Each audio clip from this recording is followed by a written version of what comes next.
Park City, Kansas, a place where doors were left unlocked and neighbors were family.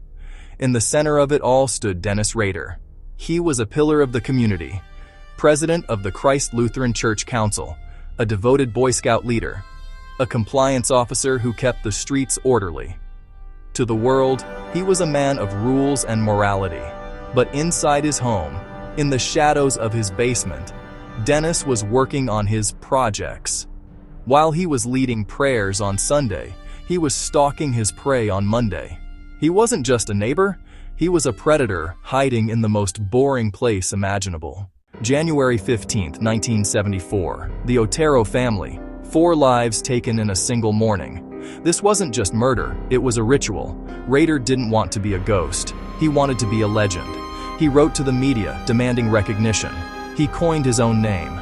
Lower to a whisper, beamed, torture, kill, BTK. For years, he held the city of Wichita by the throat. He sent poems. He sent drawings.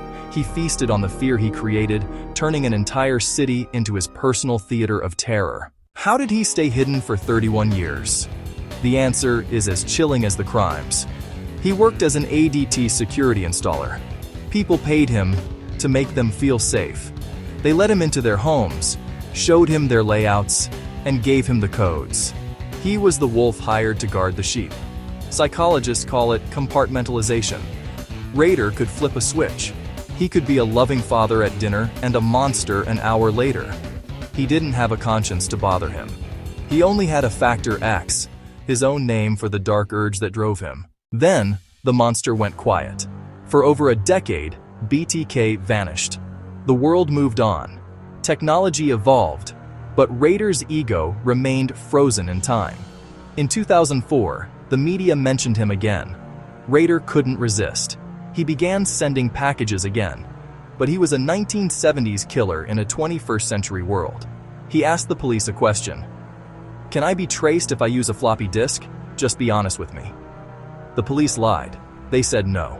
Within hours of receiving that disk, digital forensics found a deleted file. It pointed to a computer at the Christ Lutheran Church. It pointed to Dennis. February 25, 2005. The mask finally fell. In court, Rader didn't show remorse. He gave a clinical confession, describing his crimes as if he were giving a boring business presentation. Today, in 2026, Dennis Rader is 80 years old.